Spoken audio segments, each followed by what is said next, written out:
This is becoming a challenge. Police வந்து இப்போ almost 1 month ஆயிடுச்சு சியா சேத்தன் அரெஸ்ட் பண்ணி இன்னமும் சார்ஜ் ஷீட் ஃபைல் பண்ணாம இருக்காங்க. செப்டம்பர் எண்ட் வரைக்கும், அதாவது அவங்க அரெஸ்ட் ஆகி 90 days வரைக்கும் சார்ஜ் ஷீட் ஃபைல் பண்ணப்படலைனால் பை டிஃபால்ட் இவங்களுக்கு பெயில் கிடைக்க கூட சான்ஸ் இருக்குது. And this is all pointing to only one thing. போலீஸுக்கு இந்த கேஸ் ஒரு பெரிய சேலஞ்சா மாறிட்டு இருக்கா. பயங்கரமான அட்வொகேட் எல்லாம் கவர்மெண்ட் சைடுல இருந்து கொண்டு வர்றதுக்கு தே ஹேவ் a வீக் கேஸ்ங்கிறது தான் காரணம் அப்படின்னு சொல்லிட்டு நிறைய இன்டர்நெட் ஃபோரம்ஸ்ல டிஸ்கஷன்ஸ் எல்லாம் நடந்துட்டு இருக்குது. நிறைய பேர் நம்மளோட கமெண்ட் செக்ஷன்ல மதன் இத பத்தி பேசி நீ சொல்லி இருந்த இந்த கேஸ் ஆரம்பிக்கிறப்போ இதுல வர எல்லா முக்கியமான விஷயத்தையும் அப்டேட் பண்றேன்னு சொல்லிட்டு சோ இப்போ நிறைய சொல்லிட்டு இருக்காங்க. சியா வந்து ஸ்லோவா சாப்பாட்டுல நிறைய விஷயத்தை கலந்து கொடுக்கணும்னு சொல்லி பிளான் பண்ணிருக்காங்க. சியா வந்து கான்ட்ராக்ட் இந்த மாதிரி கூலிப்படை இருப்பாங்களா அவங்களெல்லாம் ஹையர் பண்ண பார்த்திருக்காங்க. ஜாப்பனீஸ் ஃபிலிம்லாம் பார்த்து எஸ்கேப் ஆகிறதுக்கு கத்துக்கிட்டு இருக்காங்கன்னு சொல்லிட்டு நிறைய விஷயங்கள் வந்துட்டு இருக்குது. இத பத்தி பேசலாம்னு சொல்லி கமெண்ட் செக்ஷன்ல பார்க்க முடிஞ்சு. We are going to address all of that today. ஓகேவா? என்ன நடந்துட்டு இருக்குங்கற முடிஞ்ச அளவுக்கு எல்லா விஷயத்தையும் உங்ககிட்ட அப்டேட் பண்றேன். Hello everyone, நான் Madan Gowri and hello my dear MG Squad.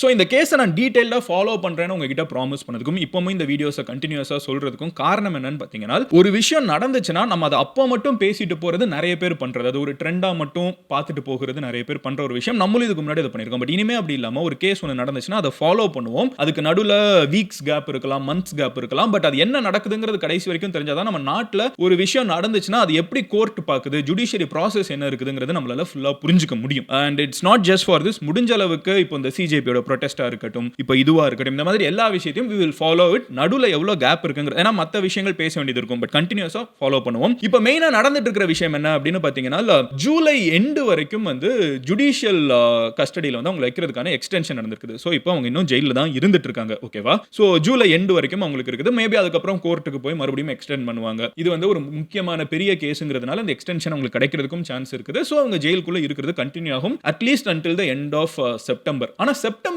எண்ட்ல வந்து அவங்களுக்குள்ள அதுக்குள்ள வந்து போலீஸ் வந்து ஒரு சார்ஜ் ஷீட் ஃபைல் பண்ணும். இந்த சார்ஜ் ஷீட் வந்து ஸ்ட்ராங்கா இல்லனால், அதாவது இதுதான் நடந்திருக்குது அப்படிங்கிற ஒரு ஷீட் வந்து அவங்க ஃபைல் பண்ண வேண்டியது இருக்கும். அவங்க அதை ஸ்ட்ராங்கா ஃபைல் பண்ணலைன்னா அந்த கேஸ்ல இருந்து அவங்க வெளியே வந்துறதுக்கான சான்ஸ் இருக்குது. ஏன்னா அந்த கேஸ் வந்து ஸ்ட்ராங்கா இல்ல அப்படிங்கிற பட்சத்தில் ஈஸியா வந்து வெளியே வந்துருவாங்க. அப்போ அதை ஸ்ட்ராங்கா ஃபைல் பண்ண வேண்டிய பிரச்சனை இருக்குது. பிகாஸ் போலீஸ்க்கு வந்து எவிடன்ஸ் வேணும் ஸ்ட்ராங்கான ஒரு கேஸ் ஃபைல் பண்றதுக்கு. இப்போ ஃபைல் பண்றதுக்கு இப்போ ஆல்ரெடி 1 month ஆயிடுச்சு. ஸோ செப்டம்பர் 2 வரைக்கும் அவங்க ஃபைல் பண்ணாம இருந்தாங்கன்னா அவங்களுக்கு சார்ஜ் ஷீட் ஃபைல் ஆகலங்கிற காரணத்தினாலே பெயில் கிடைக்கிறதுக்கான சான்சஸும் இருக்குது. சோ இதை அவாய்ட் பண்றதுக்கு போலீஸ் வந்து இன்னமும் ஸ்ட்ராங்கான எவிடன்சஸ் வந்து தேடிட்டு இருக்காங்க. பட் எவிடன்ஸ் கிடைக்கிறதுல என்ன பிரச்சனை அப்படிங்கிற ஒரு கேள்வி உங்களுக்கு இருக்கும். கரெக்ட்டா? அதை நான் உங்ககிட்ட சொல்றேன். எவிடன்ஸ் கிடைக்கிறதுக்கு முக்கியமான விஷயம் என்னன்னு பாத்தீங்கன்னா, அவங்க போட்டுருக்கிற மெட்டிகுலஸ் பிளானிங் தான். போலீஸ் சைடுல இருந்து இப்போ சோர்சஸ் மூலமா நம்மளுக்கு மீடியால தெரிஞ்சுக்கிறது விஷயம் என்னன்னு பாத்தீங்கன்னா, they have meticulously plant it. இவங்க இன்ச் பை இன்ச்சா பிளான் பண்ணி கேத்தனை வந்து தள்ளி விட்டுருக்காங்க. ஃபார் எக்ஸாம்பிள் உங்ககிட்ட சொல்லணும்னா, இவங்களோட டிஜிட்டல் ஃபோரன்சிக் போன் ஒரு சீக்ரெட் போன் கிடைச்சிருக்குங்கிற விஷயத்தெல்லாம் நான் உங்ககிட்ட ஆல்ரெடி சொல்லியிருந்தேன். அதெல்லாத்தையும் ஃபோரன்சிக்கு அனுப்பிச்சு பார்த்திருக்கிறப்போ இப்போ என்ன தெரிய வருதுன்னு பாத்தீங்கன்னா, இவங்க வந்து முதல்ல பிளான் பண்ணியிருக்கிறது ஒரு மாதிரி பெர்மனண்டா உலகத்தை விட்டு அனுப்பணுங்கிறது கிடையாது. இவங்களோட முதல் பிளான் என்னவா இருந்திருக்குன்னா, கை காலை உடைச்சிடலாம், கை காலை உடைச்சிட்டோம்னா அதை ஒரு காரணமா காமிச்சு அவங்க அப்பா அம்மா கிட்ட சொல்லிட்டு வெளியே வந்துட முடியும் அப்படிங்கிற ஒரு பிளான் முதல்ல போட்டிருக்காங்க. அண்ட் அதுக்கு வந்து அவங்க பல ஸ்டெப்ஸ் போட்டிருக்காங்க. இப்போ வந்து தள்ளி விடப்பட்டது வந்து ஸ்கார்பியன் பாயிண்ட் அப்படின்னு சொல்லப்படக்கூடிய ஒரு லோஹகாட் ஃபோர்ட்ல இருக்கிற ஒரு இடத்துல இருந்து. பட் இவங்க இதுக்கு முன்னாடி பிளான் பண்ணியிருக்கிறது எந்த அளவுக்கு மெட்டிகுலஸா பிளான் பண்ணிருக்காங்கன்னா, விசாப்பூர் ஃபோர்ட்னு ஒன்னு 1 கிலோமீட்டர் தள்ளி இருக்குது, அங்க இருந்து தள்ளி விடலாமான்னு போய் பிளான் பண்ணிருக்காங்க. அதே மாதிரி வந்து டைகர் பாயிண்ட்னு ஒன்னு இருக்குது, அது 20 கிலோமீட்டர்ஸ் ஃப்ரம் லோஹகாட் ஃபோர்ட்டா இருக்குது. ஓகேவா? அந்த இடத்துல இருந்து புடிச்ச மலை உச்சியில இருந்து தள்ளி விடலாமான்னு பார்த்திருக்காங்க. எங்க இருந்து தள்ளி விட்டா கை கால் மட்டும் உடையும் அப்படின்னு பார்த்திருக்காங்க. இவங்க வந்து இது இட்ஸ் நாட் ஒரு பேஷனுக்காக வந்து பண்ணப்பட்ட தப்பு இல்ல, அதாவது ஒரு ஹீட் ஆஃப் த மொமெண்ட்ல பண்ணப்பட்ட தப்பு கிடையாது. இதுக்குள்ள இருக்கிற மெட்டிகுலஸ் பிளானிங் வந்து போலீஸ்க்கும் ஒரு பெரிய சேலஞ்சா இருந்துட்டு இருக்குது. இப்போ இதெல்லாம் நம்மளுக்கு எப்படி தெரியும்? இங்க பிளான் பண்ணிருக்காங்க, அங்க பிளான் பண்ணிருக்காங்கனா இவங்களோட போன்ல இருக்கக்கூடிய எங்கெங்க சர்ச் பண்ணிருக்காங்க, எந்தெந்த இடத்தை பத்தி வாசிச்சிருக்காங்க, அந்த இடத்துக்கு போயிட்டு அப்புறம் அந்த இடத்துல இருந்து எஸ்கேப் ரூட் என்ன இருக்குது, எந்த ரூட் வழியா வெளியே போகலாம், அண்ட் இதுக்கு வந்து மேப்ஸ் அவங்க செக் பண்ணுது. இது எல்லாமே டிஜிட்டலா போலீஸ் கிட்ட இருக்குது. பட் பிரச்சனை என்னன்னு பாத்தீங்கன்னா, இவங்களா இதை சர்ச் பண்ணிருக்காங்கிறதுக்காக ஒருத்தங்க தண்டிக்கப்பட முடியாது. இவங்க உண்மையிலே பிடிச்சி தள்ளி விட்டாங்கிறத கோர்ட்ல ப்ரொடியூஸ் பண்ணும். இப்போ ஒருத்தங்க வந்து இப்படி எல்லாம் இவங்க பண்ணிருக்க வாய்ப்பு இருக்குது, சர்க்கம்ஸ்டான்ஷியல் எவிடன்ஸ், இப்படி ஒன்று நடந்திருக்குது, அதனால அவங்க இதை பண்ணிருப்பாங்க அப்படின்னு சொல்றதை தாண்டி இவங்க தான் இதை பண்ணாங்கிறதுக்கான ஒரு விஷயம் வந்து ஸ்ட்ராங்கா இருக்கணும், அதுக்கான சாட்சி ஏதாவது இருக்கணும். சிசிடிவி கிடையாது, பார்த்த சாட்சி யாரும் கிடையாது. ஸோ இதுதான் இந்த கேஸ்ல இருக்கிற மிகப்பெரிய பிரச்சனை. அண்ட் அடுத்து வந்து ஆனா போலீஸ் சைட்ல இருந்து சொல்லப்படுறது என்ன, சோர்சஸ் மூலியமா நமக்கு தெரிய வரது என்னன்னு பாத்தீங்கன்னா, இவங்க வந்து முதல்ல நான் சொன்ன மாதிரி கை கால தான் உடைக்கணும்னு பிளான் பண்ணிருக்காங்க. அப்புறம் அதை காரணமா காமிச்சு கல்யாணத்துல இருந்து வெளியே வரணும்னு யோசிச்சிருக்காங்க. ராபரி நடக்கிற மாதிரி செட் பண்ணலாம்னு சொல்லி பேசியிருக்காங்க. அப்போ வந்து ராபரி நடக்கிறப்போ கை கால உடைச்சு விட்டுறலாம் அப்படின்னு சொல்லி பிளான் பண்ணிருக்காங்க. அதுக்கப்புறம் கான்ட்ராக்ட், இந்த மாதிரி கை கூலிப்படை இருப்பாங்கல்ல, அவங்கள ஹையர் பண்ணலாம் அப்படிங்கிறதுக்கான விஷயங்கள் நடந்திருக்கு. பட் கான்டாக்ட் பண்ணல, பட் சர்ச்சஸ் நடந்திருக்கு அப்படின்னு சொல்லி போலீஸ் சைட்ல சொல்றாங்க. அப்புறம் வந்து நான் சொன்ன மாதிரி இந்த ஸ்லோவா சாப்பாட்டுல எதையாவது கலந்து கொடுத்து கொஞ்சம் கொஞ்சமா கை கால டிசேபிள் பண்ணி விடலாம், இல்லனா வந்து அப்படியே போயிடட்டும், அந்த மாதிரிலாம் வந்து அவங்க ஸ்கெட்ச் போட்டு வச்சிருக்காங்க. இதுல இவங்க பண்ணதுலயே முக்கியமான விஷயம் என்னன்னு பாத்தீங்கன்னா, ஃபைனலி தள்ளி விடுறது தான் இருக்கிறதுலயே சாட்சி இல்லாம இருக்கும். And it's proving to be true. இப்போ வரைக்கும் பாத்தீங்கன்னா போலீஸ்க்கு வந்து இவங்க தள்ளி விட்டாங்கன்னு போலீஸ் சொல்றாங்களே தவிர இவங்க தள்ளி விட்டாங்கங்கிறதுக்கான சாட்சி கிடைக்கிறது வந்து ரொம்ப கஷ்டமா இருக்குது. ஆனா இதுக்கு வந்து அவங்க பிராக்டிஸ் அவ்வளவு எடுத்திருக்காங்க. பூனேல இருக்கிற பெவர்லி ஹில்ஸ் அப்படிங்கிற ஒரு இடத்துல வந்து மல்டிபிள் டைம்ஸ் ஒரு ஆளை தள்ளி விடுறதுனா எப்படி இருக்குங்கிறத பிராக்டிஸ் பண்ணி பார்த்திருக்காங்க. And this has happened after the first attempt was failed. அவங்க ஆல்ரெடி ஒரு டைம் நமக்கு தெரியும், இந்த கேஸை ஃபாலோ பண்ணவங்களுக்கு அந்த பையனை வந்து பிடிச்சி தள்ளி விட பார்த்திருக்காங்க. பட் அந்த பையன் வந்து அங்க இருக்கிற புல்லு அதெல்லாம் பிடிச்சி மேல வந்துட்டான் கரெக்டா. சோ கேத்தன் தப்பிச்சதுக்கு அப்புறம் தான் மறுபடியும் பிடிச்சி எப்படி தள்ளி விடுறது அப்படின்னு சொல்லிட்டு இன்னும் பெட்டரா தள்ளி விடணுங்கிறதுக்கான பிராக்டிஸ்லாம் இவங்க பண்ணிருக்காங்கன்னு போலீஸ் சொல்றாங்க.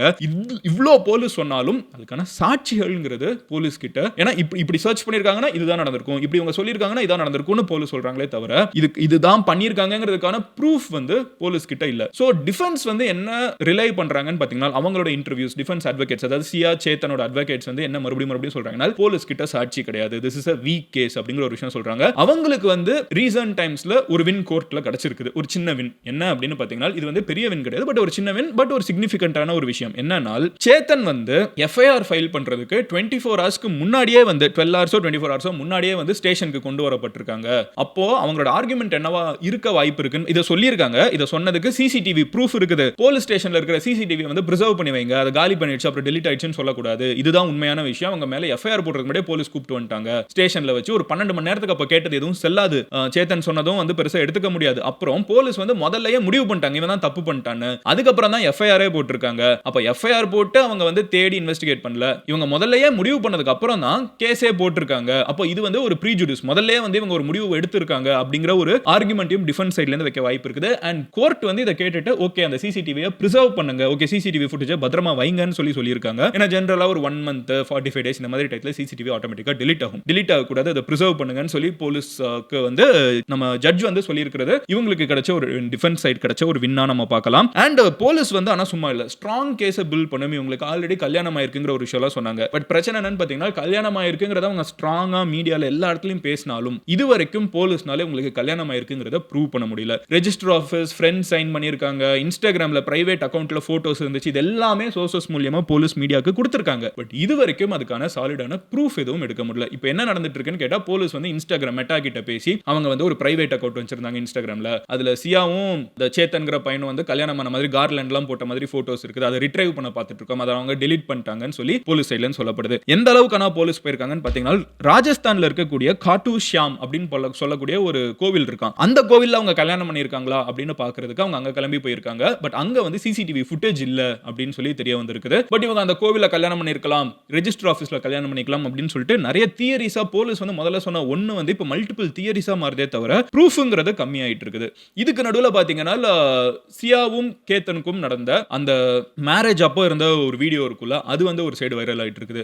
அதுல சியா வந்து கேத்தனை பார்த்து he is my number one hero அப்படின்னு சொல்றதா இருக்கட்டும், அவங்க வந்து ரொம்ப கேரிங் ரொம்ப கைண்டான ஒரு பர்சன், கையை பிடிச்சிட்டு பேசுறதா இருக்கட்டும், இதெல்லாம் ஒரு சைடு வந்துட்டு இருக்கப்போ இன்டர்நெட் இஸ் கெட்டிங் டிவைடட். ஒரு சைடு வந்து சியா வந்து பயங்கரமா நடிக்கிறாங்க பாருங்க, எவ்வளவு பயங்கரமா நடிக்கிறாங்க பாருங்க அப்படின்னு சொல்லிட்டு இருக்காங்க. ஏன்னா இதுக்கப்புறம் இதெல்லாம் நடந்துட்டு இருக்கப்பவே பேரலா இன்னொரு பையன் கூட இருந்திருக்காங்கிறது தான் தியரி. ஸோ நடிக்கிறாங்கன்னு சொல்லிட்டு இருந்தாலும், ஆனா இன்னொரு சைடு ஸ்லைட்டா இப்போ கொஞ்சம் வர ஆரம்பிக்கிறது என்னன்னு பாத்தீங்கன்னா, what if chia was innocent, உண்மையிலே சியா இதை பண்ணலனா என்ன, அவங்களுக்கு தான் எந்த சாட்சியுமே இப்போ போலீஸ் கிட்ட கிடைக்கலங்கிற ஒரு சின்ன ஆங்கிளும் இப்போ வர ஆரம்பிச்சிருக்குது. இதுக்கு நடுவில் பாத்தீங்கன்னா சியாவோட வீட்டில் இருக்கிற கடைக்கும் வந்து ஒரு பிரச்சனை வந்திருக்குது. அவங்க வந்து ஒரு பிசினஸ் பண்ணிட்டு இருந்திருக்காங்க, இந்த ட்ரை ஃப்ரூட்ஸ் ரிலேட்டடா பிசினஸ் பண்ணிட்டு இருக்காங்கன்னு சொன்னாங்க. மஞ்சள், கிரேப்ஸ், அந்த ட்ரை கிரேப்ஸ், அப்புறம் வந்து பேரிச்சம்பளம், இந்த பிசினஸ் தான் அவங்க மேஜரா பண்ணிட்டு இருக்காங்க. இப்போ உங்க கடைக்கு வந்து போலீஸ் வந்து இந்த கேஸ்ல எல்லாம் இருந்துட்டு இருந்த நேரத்தில் ஃபுட் டிபார்ட்மெண்ட்ல இருந்து அந்த ஸ்டோரை போய் ரைட் பண்ணிருக்காங்க. ரைட் பண்ணப்போ தெரிய வந்திருக்கிறது என்னன்னு பாத்தீங்கன்னா 4172 kg ப்ராடக்ட்ஸ் வந்து ஒழுங்கான ஸ்டோரேஜ்க்கு பெர்மிஷன் வாங்காம ஸ்டோர் பண்ணி வச்சிருக்காங்கன்னு, உள்ளுக்குள்ள இருக்கிற இந்த ப்ராடக்ட்ஸ் வந்து கெட்டு போனதை தப்பா லேபிள் பண்ணி வச்சிருக்காங்கன்னு சொல்லி பல கேசஸ் வந்து அந்த கடை மேலயும் போடப்பட்டு இப்போ கிட்டத்தட்ட 8 லட்சம் ரூபாய்க்கு வர்த்தான ப்ராடக்ட்ஸை வந்து போலீஸ் சீஸ் பண்ணியிருக்காங்க. So multiple things are happening. ஒரு சைடு அவங்க வந்து சியாவோட சைடு வந்து கவர்மெண்ட் வந்து மல்டிபிள் இஷ்யூஸை வந்து கையில் எடுக்கிறாங்க. சியாவோட வீட்டில் அவங்க அப்பா என்ன பண்றாங்கன்னு தேடுறப்ப மேபி இந்த ரைடு நடந்திருக்கலாம். பட் எனக்கு என்ன கேள்வினா, இந்த மாதிரி ஸ்டோரேஜ் வந்து எத்தனை இடத்துல தப்பா இருந்திருக்கும். ஒருத்தங்களோட மகளும் வந்து பிடிச்சி தள்ளி விட்டாங்கன்னு சந்தேகம் வந்ததுக்கு அப்புறம் வந்து போய் இப்படி ரைட் பண்ணா எப்படி? பட் இந்த நேரத்தில் இதுவும் நடந்திருக்குது. முக்கியமான ஒரு விஷயம் என்ன அப்படின்னு பாத்தீங்கன்னா, சியா வந்து அந்த பாலிக்கு கிளம்பி போனாங்கல்ல, கிளம்பி போலான்னு ஒரு பிளான். அப்பதான் அந்த பாஸ்போர்ட்டை தூக்கி அவங்க ஃபுட் மால்ல வந்து குப்பையில போடுறாங்க. ஐ மீன் அந்த பாத்ரூம்ல வச்சு ஃப்ளஷ் பண்றாங்க, எரிக்கிறாங்க, என்னமோ பண்றாங்கன்னு போலீஸ் சைட்லன்னு சொல்றாங்க. இப்போ அவங்க போற ட்ரிப்ல கூட அங்க வச்சு வந்து இவங்க உட்பி அவங்களோட கை காலை உடைச்சிடலாம், அங்க பண்ணா நம்மளுக்கு சந்தேகம் வராது அப்படின்னு சொல்லிட்டு நிறைய விஷயம் பார்த்திருக்காங்க. ஜாப்பனீஸ் கிரைம் சீரிஸ் வந்து அவங்க ரீசன்ட் டைம்ல நிறைய டிஜிட்டலா பார்த்திருக்காங்கன்னு தெரிய வந்திருக்குது. இதெல்லாம் அவங்க பார்க்கிறது வந்து எப்படி ஒரு தவறை பண்ணிட்டு எஸ்கேப் ஆக முடியும்னு மெட்டிகுலஸா படிச்சிருக்காங்க அப்படிங்கறத வந்து போலீஸ் சைட்ல சொல்லிட்டு இருக்காங்க. போலீஸ் வந்து இதுதான் நடந்துச்சுன்னு ஒரு சீரிஸ் ஆஃப் ஈவென்ட் சொல்றாங்கல்ல, இவங்க வந்து முன்னாடியே பேசியிருக்காங்க, இவங்க ஆல்ரெடி காதலிச்சிருக்காங்க, இவங்க கல்யாணம் பண்ணியிருக்காங்க, இவங்க வந்து அந்த நேரத்துல நடுவுல பிரச்சனையா இருந்திருக்கிற பையனை கை காலை உடைக்க பார்த்திருக்காங்க. ஆனா அவங்க கூட தான் என்கேஜ்மெண்ட் ஆயிருக்குது. கை காலை உடைக்க பார்த்திருக்காங்க. கேத்தனை வந்து ஓகே, அதுக்கப்புறம் கை கால் உடைக்கிறதுல ஒரு டைம் ட்ரை பண்ணி அதுல முயற்சி தோல்வி அடைஞ்சிருச்சுன்னு தான் ஓகே ஒரேடியா முடிச்சிடலாம்னு பிளான் பண்ணி பண்ணியிருக்காங்க. இதுக்கு வந்து பல மெத்தட்ஸ் யோசிச்சிருக்காங்க. சாப்பாட்டுல கலக்கலாம்னு யோசிச்சிருக்காங்க, கான்ட்ராக்ட் அந்த கூலிப்படையினரை வந்து கூப்பிட்டு வரலாம்னு யோசிச்சிருக்காங்க. இந்த மாதிரி மல்டிபிள் விஷயங்கள் போலீஸ் சொல்றாங்க. அதெல்லாம் வந்து முடிஞ்சதுக்கு அப்புறம் தான் மலையில இருந்து தள்ளி விட்டாங்க. இதெல்லாம் ஃபெயில் ஆகும்னு தெரிஞ்ச உடனே, இல்ல ப்ரூஃப் எங்கேயாவது கிடைச்சிரும் தெரிஞ்ச உடனே தான் மலையில இருந்து தள்ளி விட்டாங்கிறது போலீஸ் சைடு இருக்கிற ஸ்டோரி. போலீஸ் சொல்றது வந்து ஸ்ட்ராங்கா நம்புறதும் இதுதான். But the problem is this has to have some proof. இதுல ப்ரூஃபா என்ன இருக்குன்னு பாத்தீங்கன்னா, அவங்களுக்கு கல்யாணமானதே போலீஸ் வந்து இன்னும் ப்ரூஃபா எதுவும் கையில கிடைக்காம இருந்துட்டு இருக்காங்கிறது தான் at this moment almost after a month அவங்க சொல்றாங்களே தவிர அதுக்கான சாட்சி என்னங்கிறது இன்னும் கிடைக்காம இருக்கிறது இந்த கேஸ்ல இருக்கிற பெரிய சேலஞ்ச். சோ சில பேர் இன்டர்நெட்ல என்ன சொல்ல ஆரம்பிச்சிட்டாங்கன்னு பாத்தீங்கன்னா, ஒரு பயங்கரமான அட்வொகேட்டை தான் மகாராஷ்டிரா கவர்மெண்ட் வந்து கொண்டு வந்திருக்காங்க. எவ்வளவு பெரிய ஹை ப்ரொஃபைல் அட்வொகேட்னு பாத்தீங்கன்னா, லிட்டரலா அஜ்மல் கசப் பாகிஸ்தான்ல இருந்து நம்ம நாட்டுக்குள்ள வந்து தீவிரவாதிக்கு அகைன்ஸ்டா கவர்மெண்ட் வந்து வாதாடுறதுக்கு தேவைப்பட்ட ஒரு அட்வொகேட்டை இத்தனை வருஷம் கழிச்சு மறுபடியும் கூப்பிட்டு வந்திருக்காங்கன்னா, the case is extremely serious case மட்டும் கிடையாது. அந்த கேஸுக்கு ஸ்ட்ராங்கான சார்ஜ் ஷீட் தேவை. கவர்மெண்ட் சைடுல இருந்து வாதாடுறதுக்கு ஒரு ஆள் தேவை. ஏன்னா கவர்மெண்ட்டுக்கு தெரியும் இந்த கேஸ்ல வந்து அக்யூஸ்ட் 2 பேர் வந்து எஸ்கேப் ஆகிறதுக்கான சான்சஸ் இருக்குது. அக்யூஸ்ட் தான் அவங்க, இன்னும் கன்விக்ட் கிடையாது. கோர்ட் வந்து அவங்க குற்றவாளின்னு சொல்லல, போலீஸ் வந்து சந்தேகிக்கிறாங்க. அதனால தான் அவங்க அக்யூஸ்ட், குற்றம் சாடப்பட்டவர்கள், குற்றம் நிரூபிக்கப்பட்டவர்கள் கிடையாது. சோ இந்த கேஸ்ல வந்து அவங்க எஸ்கேப் ஆகிறதுக்கு சான்ஸ் இருக்குங்கிறதுனால, ஏன்னா எதை கேட்டாலும் போலீஸ் சைடுல இருந்து என்ன சொல்றாங்க, இதெல்லாம் பண்ணிருக்காங்க ஆனா டெலீட் பண்ணிட்டாங்க. இப்போ அந்த சாட் ரெக்கவரியுமே வந்து ப்ராசஸ்ல தான் இருக்குது. பட் என்ன கிடைச்சிருக்குன்னா, ஃபோரன்சிக்ல அவங்களோட சர்ச் ஹிஸ்டரியில அவங்க என்னென்ன பார்த்திருக்காங்கங்கறத வச்சு போலீஸ் வந்து கோர்வையா அசைன் பண்றாங்களே தவிர அஸ்யூமும் பண்றாங்க. இது பார்த்தா இதுதான் நடந்திருக்கணும், இதுக்காக தான் இத பார்த்திருப்பாங்க, இதுக்காக தான் இந்த ஃபோர்ட் எல்லாம் அவங்க சர்ச் பண்ணிருக்காங்கன்னு சொல்றாங்களே தவிர இது எதுக்குமே வந்து ப்ரூஃப்ங்கிறது வந்து ரொம்ப கம்மியா இருக்குங்கிறது தான். சோ இந்த சேலஞ்ச் எப்படி போலீஸ் வந்து தாண்டி வர போறாங்க, எப்படி மறுபடியும் பண்ண போறாங்கன்னு பார்க்கணும். ஜூலை எண்ட் ஆகுறப்போ மேபி நம்ம இந்த ஏதாவது சிக்னிஃபிகண்டா கோர்ட்ல நடந்துச்சுன்னா we will revisit because July 30 கிட்ட வந்து இவங்களோட ஜுடிஷியல் ரிமாண்ட் அப்ப மறுபடியும் முடியுது. போலீஸ் மறுபடியும் போய் வந்து எக்ஸ்டெண்ட் பண்ண சொல்லி கேட்பாங்க. அப்படி எக்ஸ்டெண்ட் பண்ண சொல்லி கேட்கறதுமே வந்து செப்டம்பர் 2 வரைக்கும் தான் பண்ண முடியும். அதுக்கப்புறம் வந்து உங்களுக்கு பெயில் கிடைக்கிறதுக்கான சான்சஸ் இருக்குன்னு சொல்றாங்க. If charge sheet is not filed, charge sheet file ஆயிடுச்சுன்னா அது ஸ்ட்ராங்கா இருக்கணும். இல்லனா வீக்கான கேஸா இருந்துச்சுன்னா மறுபடியும் அவங்க அதுக்கப்புறம் லேட்டரா வெளியே வர சான்ஸ் இருக்குது. அகைன் நான் சொன்ன மாதிரி அந்த சோனம் சூரியவன்ஷி ரகுவன்ஷி அந்த கேஸ் ஒன்று நடந்துச்சுல ஹனிமூன், அதுல அந்த ஃபைல் பண்ணப்பட்ட மெத்தட், லீகாலிட்டி ஆஸ்பெக்ட்ஸ்ல சின்ன சின்ன மைனர் மிஸ்டேக்ஸ் வந்து கேஸ்ல இருக்குங்கிறதே வந்து ஒரு காரணமா வச்சு டிஃபென்ஸ் ஆர்கியூ பண்ணி அந்த பொண்ணு வெளியே வந்துட்டாங்க பெயில்ல. சோ அந்த மாதிரி இவங்க வெளியே வர சான்ஸ் இருக்குது. ஒரு வருஷம் கழிச்சு, அது ஒரு 10 மாசம் கழிச்சு, ப்ராபபிலி நம்ம இதை மறந்ததுக்கு அப்புறம் அந்த மாதிரி நம்ம தாண்டி போயிடக்கூடாது, என்ன நடக்குங்கிறத ஃபாலோ பண்ணுங்கிறதுனால தான் இந்த வீடியோஸ்லாம் மேக் பண்ணிருக்கேன். பட் இந்த ப்ராசஸ் வந்து இந்த மாதிரி போகவும் சான்ஸ் இருக்குங்கிறதுனால தான் people do not want to take a chance. But at this moment நீங்க என்ன நினைக்கிறீங்க? சியா தான் இதெல்லாம் பண்ணிருக்காங்கன்னு நினைக்கிறீங்களா? which we all have been told, நம்ம கண்டினியூஸா பார்த்துட்டு இருக்கோம். or would you give the benefit of doubt to chia? or சியா வந்து ரொம்ப தெளிவா பிளான் பண்ணி பண்ணிருக்காங்கன்னு நினைக்கிறீங்களா? or சியா மேபி வந்து இன்னோசென்ட்டா இருக்காங்க, அதனால தான் அவங்க கடுப்பாயி மீடியா மேல எல்லாம் கோவப்பட்டு இருக்காங்க, மேபி அவங்க எதுவுமே பண்ணாம கூட இருக்கலாம்னு நினைக்கிறீங்களா? Because I'm just presenting both options. Court வந்து இதுல எந்த சைடுனாலும் போகலாம், இன்னும் எவிடன்ஸ் இல்லன்னு கூட சொல்லலாம், என்ன நடக்கும்னு நம்மளுக்கு தெரியல. பட் உங்களோட ஒப்பீனியன் என்ன? I want to listen to that. Comment செக்ஷன்ல நீங்க சொல்லுங்க.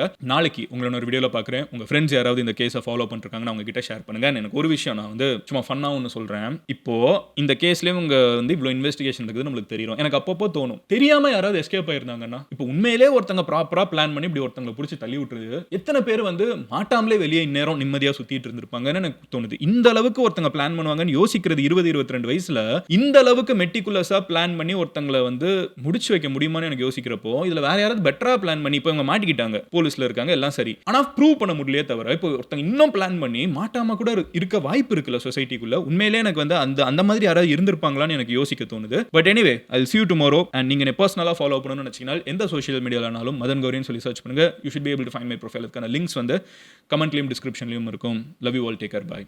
Cheers MGs. God bless MG Squad.